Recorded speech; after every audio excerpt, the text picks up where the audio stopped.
And well, for more on this, we are now being joined by Dilip Cherian from New Delhi. He is a political campaign advisor and communication consultant. Welcome to WION, Mr. Cherian. Before we move ahead, I want to read out one of the quotations of Dr. Singh. He said that history will be kinder to me than contemporary media. Talk to us about some of his policies that have had a lasting impact in India, and how would you remember Dr. Singh? Thank you. Dr. Singh was probably one of the most astute administrators, and he combined that with great warmth. Having known him over the years, I can say that here was a prime minister who could speak to people at the highest levels of government, of global relations, of international statesmen, and he commanded a respect which came not just from his deep understanding of economics, which is huge, but also from his understanding of how administration needs to be run.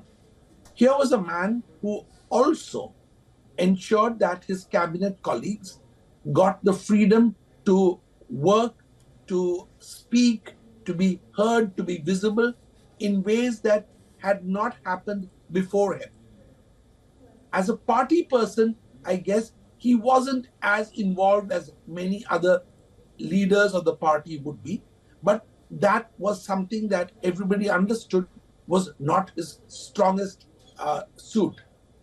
Here was as I remember Dr. Singh, he was a man who enjoyed his reading, his deep conversations with small groups of people. He was collegial, willing to listen, and also willing to share how his journey had influenced his analysis of policy and the kinds of paths that he would choose. He had a vision for the future, very modern in his outlook, and as I said, so globally connected that he could actually command their respect on many counts at a time when India needed it and was just pulling out of a very difficult economic situation. Absolutely. You mentioned global connection of Dr. Manmohan Singh. I'll just read out a quote which Barack Obama, he described him as wise, thoughtful, and scrupulously honest in his memoir, A Promised Land. If you could also talk to us about Dr. Manmohan Singh as an international leader. You know, when one accompanied him or went on to places where he was going to be there, it was remarkable the kind of space that Dr. Singh received without even trying. His mere walking into a room would make leaders of countries far ahead of us economically stand up, listen, and want to be part of any discussion with him. So I would say that in terms of global leaders, he not only had the soft touch and very rarely seemed to be in the position of someone who was asking. He was always someone who was giving ideas, giving leadership, giving warmth, the kinds of things that are not exactly the currency of global relations. But that is what made him stand apart among leaders of his time. Right, Mr. Cherian, you told us that you've met Dr. Singh quite a few times during his two-term prime ministership. If you can perhaps share with us your experiences or any incident that has had a profound impact on you. You know, Dr. Singh was someone who had taught at the Delhi School of Economics, where I had passed out of. So we had conversations not just about our alma mater, but also about the kinds of notions of economics that prevailed. It was always, in a sense, terrifying to speak to a man whose erudition was as deep as his was. But he had this ability, a very rare ability, to treat everybody like an equal.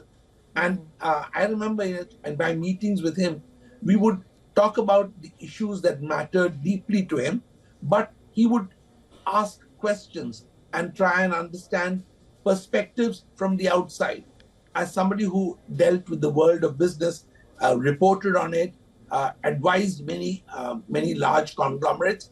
He would always want to hear from me how corporates were thinking about changes or initiatives that he had already made. He was also a family man. I knew his daughters and and his wife, and I can say that he was someone who understood the immense importance of family surrounding you during a time when you're running the country, and yet none of them were involved even marginally in any of the politics of his time.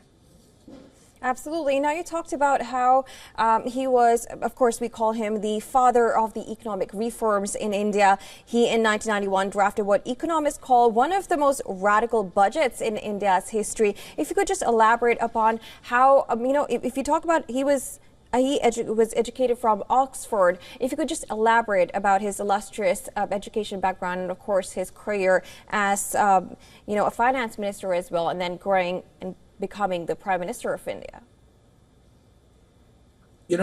As I just said, he, besides passing with his economics degrees from Oxford and everywhere, he also taught at the Delhi School of Economics in New Delhi. And he was considered a doyen of both agriculture economics as well as development economics.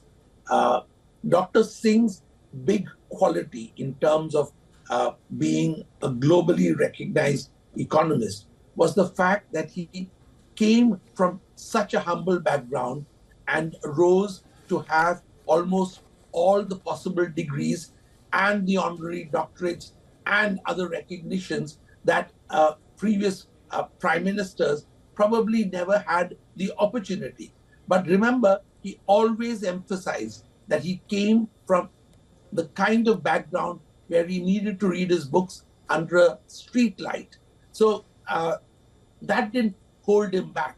And also, the most endearing thing about him was that he was always in a happy teacher mode. He could break things down, explain things simply. And I think that allowed him to do the kind of reforms. The India of the 1990s and previously was completely and radically different from the India of 1991, largely because of the kind of reforms that he helped the country to do relatively painlessly. Meaning we allowed a lot of changes in the way industry was protected in India, and yet allowed Indian industry to know that they would be backed up by government with finance, with regulations that would help them to thrive, though the global gates were open during Dr. Manmohan Singh's time. It really gave India the first step into globalization. At that time, he was finance minister, and he made sure that the country was able to cope with this dramatic change from times before. Right, Mr. Cherian, thank you so much for joining us on World DNA with your thoughts on Dr. Manmohan Singh's demise. A man of few words, but clearly a man who had depth. Thank you for joining us on the show. Thank you. Now,